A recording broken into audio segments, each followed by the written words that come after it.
Резюме бул официалдуу түрдө кандайдыр бир мекемеге берилүүчү иш кагаздарынын бири. Резюме бул документ болгондугу үчүн ал так, туура жана кыска даана жазылышы керек болот. Биз башынан эле резюмени жазып баштайлы эле. Резюме биз стандарттуу түрдө шрифттерди колдонобуз. Шрифт деген бул тамганын жазылуу көрүнүшү шрифттер деп аталат да. Размер дегенде бул тамганын чоңдугу.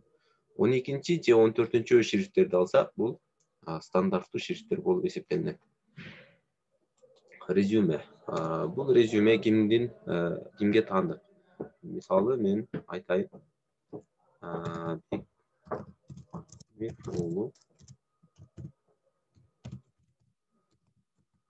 Бекке таандык болсун да. Мен бул жерге башкалар оңой байланышып алыш үчүн өзүмдүн телефон номеримди калтырып коем.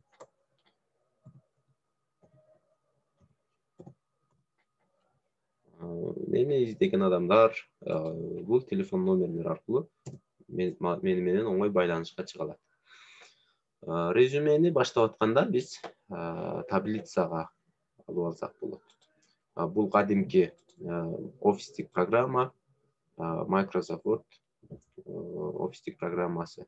Бул Microsoft компаниясы тарабынан иштелип чыккан, текст менен иштөөгө, тексттерди оңдоого жана аны көчүрүп алууга ыңгайлаштырылган эң бир жөнөкөй жана ыңгайлуу программалардын бири. Бул программада жогорку тарабында негизги менюлар жайгашкан. Биринчи файл менюсу, бул жерде биз кадимки жазып аткан кагазыбызды сактайбыз, жаңы кагаздар чабабыз,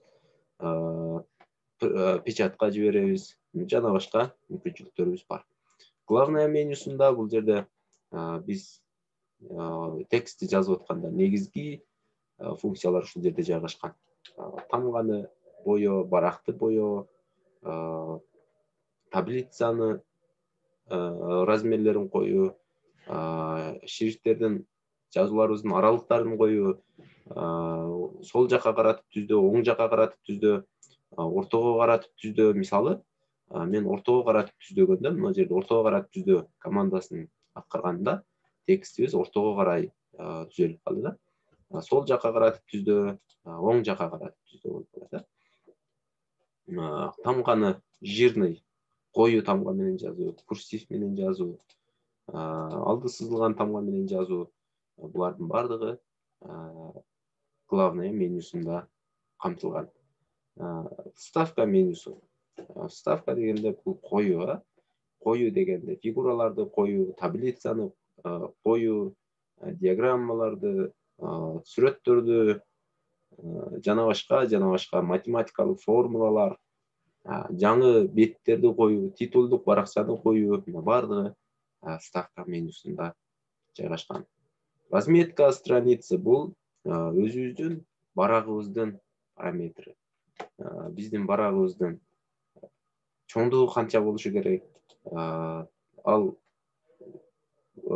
чекедеги мына линиядан биздин жазып аткан текстибиз канча аралыкта турушу керек? Колонкаларды коюу. Колонка дегенде биздин барагыбыз экиге бөлүнөт дагы, эки колонкага алынып жазылып калат да. Жалпы бетке светти берүү. Булар разметка страница. Ссылкаларды пайдалануу бул кайсы бир жерде ссылканы койсо, ал ссылка аркылуу керектүү тиешелүү жерлерге өтүп кетүү. Жана башка мүмкүнчүлүктөр булар жогорку менюда жайгашкан. Биз азыр резюменин мисалында бул жерде бизге керектүү командаларды, мүмкүнчүлүктөрдү пайдаланууну карашыбыз керек. Биринчи эле биз таблица менен баштасак болот. Вставка менюсуна киребиз дагы, таблица. Таблицаны биз 3 мамынчадан 2 жолчодон түзөлүп азырынча. Бул жерге номерлерин коебуз, биринчи. экинчи жана башка. Bunu kol менен койсок да болот, жана автоматтык түрдө коюла турган кылып койсок да болот.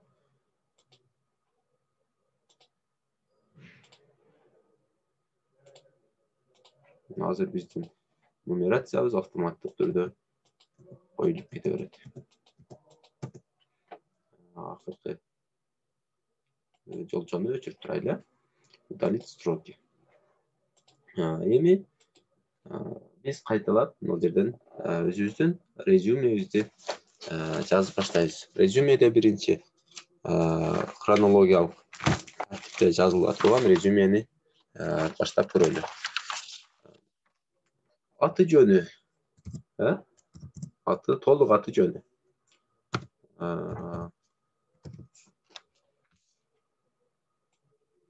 Сыдырып коебуз.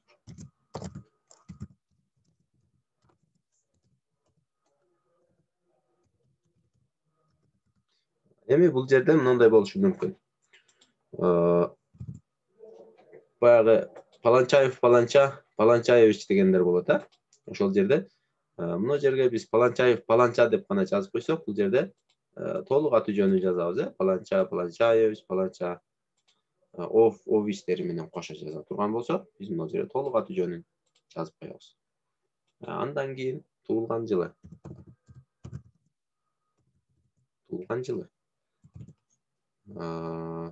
Билимин жазабыз. Билими. Билиминен кийин бүтүргөн окуу жайы.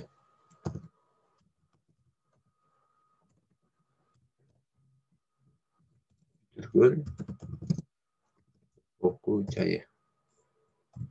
Эмгек тажрыйбасын жазабыз. Эмгек тажрыйбасы. Дагы эмнелер болуп кетет? Иш жөндөмдүүлүгү.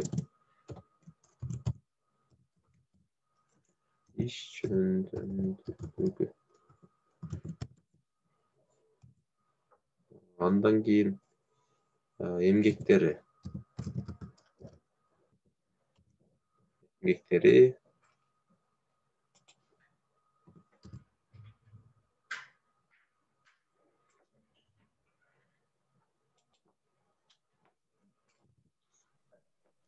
Ушуна бул тест түзгөн программа менен эле түзөт да?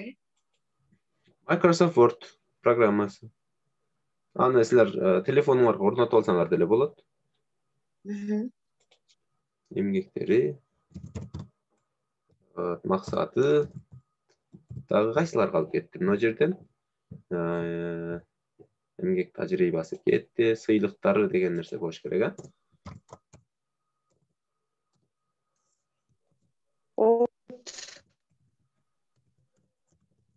Сыйлыктары.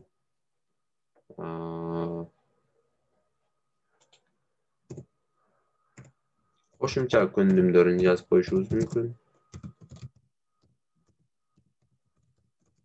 Кошумча көндүмдөрү. Көндүм эмне алгай? Жумуш менен бирге алып кетип аткан нерсесин, мисалы силер окуу менен бирге дагы башка нерсени алып кетип атышыңар мүмкүн да. Силер ырдап атып, кошумча тамадап алышыңар мүмкүн, ошолор кошумча көндүмдөр. Сиздер музыкант, бирок силер кошумча тамадалык алып кетесиңер. Кошумча дагы бирөөнү тигүүчүлүктү алып кетесиңер, жана башка нерселер. Кызыгуусу. Мына ушулар болсо бизден кыскача резюмебиз даяр болот. Туулган жылын жазабыз, өзүбүздүн туулган жылыбыз жазылат. 1995 жыл, туулган жыл эмес, туулган күнү деп коелу.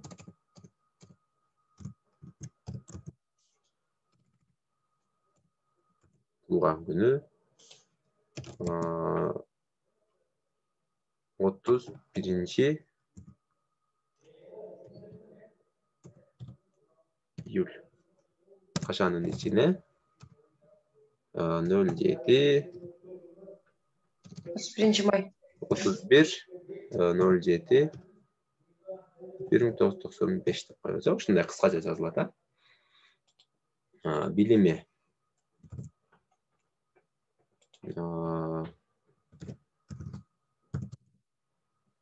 бакалавр,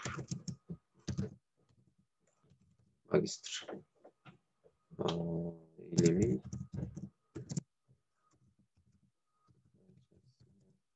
деп коебуз. Бүтүргөн окуу жайы Ошму МИД факультети. Эмгек тажрыйбасы болгондо биз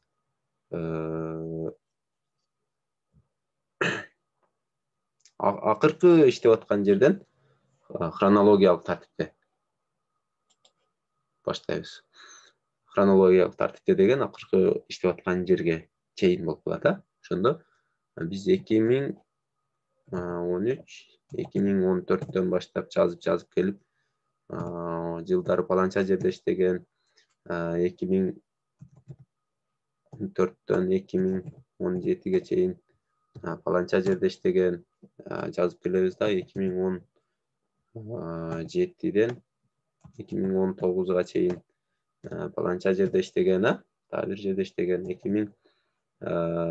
Ошону менен бирге 2018-ден 2019-га чейин кошумча дагы жерде иштеген, 29 болуп калды.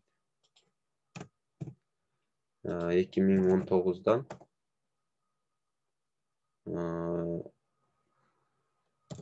2020-жылдан баштап ушул жерде эмгектенет деп жазып коебуз. Сыйлыктарын жазабыз. Иш жөндөмдүүлүгүнө, компьютерде иштетүү, билими, кошумча эмнелерди кыла алат, мына ушулар иш жөндөмдүүлүгүнө жазылат.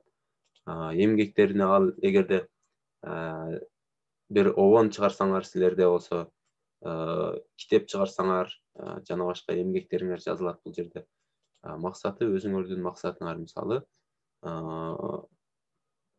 так иштеп ак кызмат кылуу дегенде, так иштеп кызмат кылуу. Кошумча көндүмдөрү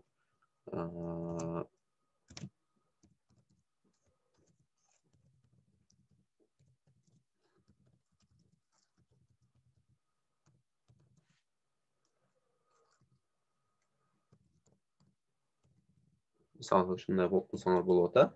Кызыгуусу адабий чыгармаларды окуу,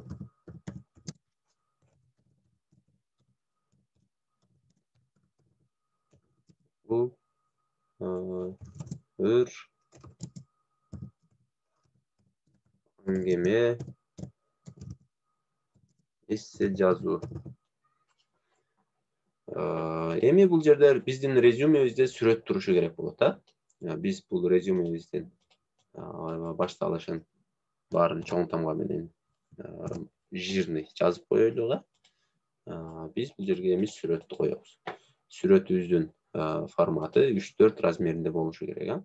Биз фигурадан бир фигураны алабыз дагы бул жерге коебуз. Форматтан биз 3-4 сантиметр кылып коебуз. 4 сантиметр бийиктиги, burası 3 сантиметр. Мына бул жер биздин сүрөтүбүздүн местасы. Форматка киребиз. Фигуранын форматын оңдоп коебуз. Контурга кара сызыкты беребиз. Ал эми ичиндеги буякту алып коебуз. Биз кара сызыктын бир аз жогортуп коебуз. Мына бул жерде биздин 3-4 форматындагы сүрөтүбүз турат. Курсив дегенде жазып койдук бул жерде. Резюмени биз кааласак кызыл түстө жазышыбыз мүмкүн. Эгер башка түстүү принтерге чыгара турган болсок. Жана биз келебиз дагы бул жерден разметка страницадан границы страницы командасын аткарабыз дагы. Ага рамка берип коебуз. Рамкабыз мына рамканы түсү көк түстө болсун, жондугу 4,5 пиксель дюйм болсун. Рамканы берип койдук, ал жерден эми биз раз түстүү кылып даярдап аткандан кийин баардык жазууларыбыздын баарын түстүү кылып коюшубуз керек болот. Биринчи колонкадагыларды жирный кылып коебуз, жакшы окулуш үчүн. Эгер кааласак, бул жерде биздин таблицабыз түзүлгөн, таблицабызды биз көрүнбөй турган таблица кылып коюшубуз дагы мүмкүн.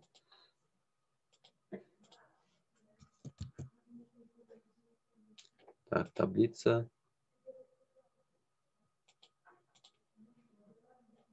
Өтө калың көрүнө турган таблица. Ошол эле убакта границаны алып коебуз дагы. Общий границаны жок кылып коебуз. Биз өзүбүз каалагандай оңдоп түзөлөрдү киргизе берсек болот. Айланасына рамка коюп койсок, айланасындагы рамканы алып койсок болот.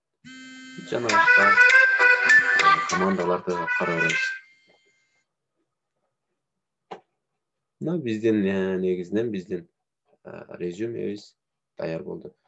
Биз сүрөтүбүздүн ордуна өзүбүздүн сүрөтүбүздү дагы алып келип койсок болот. Ал жерден биз сүрөтүбүздү табабыз дагы. Так, сүрөтүбүз бар бекен? Биз интернеттен ала коё ойлойм. Жерден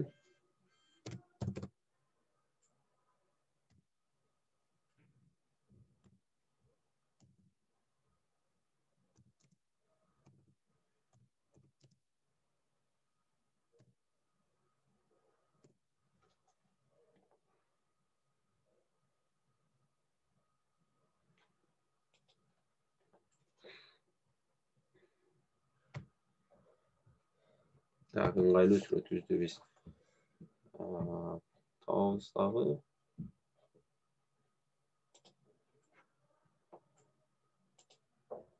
Ушул сүрөтүбүздү коюп коелу. Копировать картинку. Резюмебиздин үстүнө. Так, сохранить.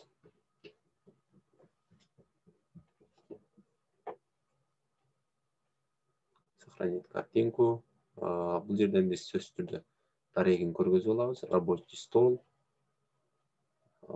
Сохранить. Биздин алган сүрөтүбүз бул жерге келип түштү. Ал жерден биз Word'го алып чыгып алабыз дагы. Сүрөттүн форматына киребиз. Ал жерден өзүбүзгө тиешелүү нерселерди коюп, оңдоолорду жүргүзүп алабыз. Текст менен аралаш. Турайлы. Сүрөтүбүздү кичинертип алабыз. Андан кийин биздин мына жерде турган 3-4 рамкабызды алып келебиз дагы. Ушунун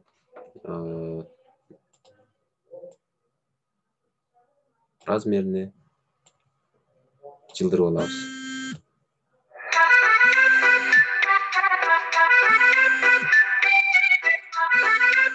Биз сүрөтүбүздөн бери коюп даярдап алдык. Түшүнбөгөн суроолор барбы?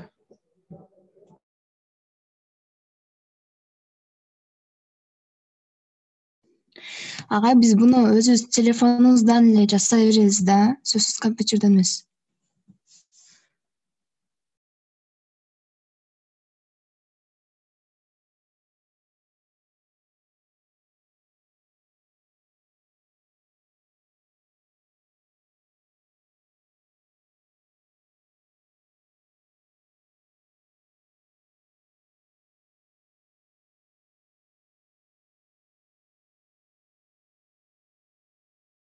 Бул нерсени силер эгерде көтөрө ала турган телефон колдонсоңор, жасай берсеңер болот телефондо дагы. жаза берсеңер болот.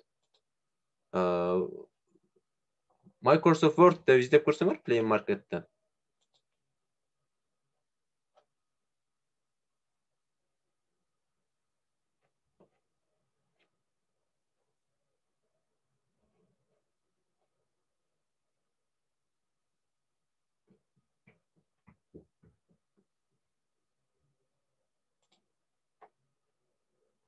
Дагы суроолор барбы түшүнбөгөн?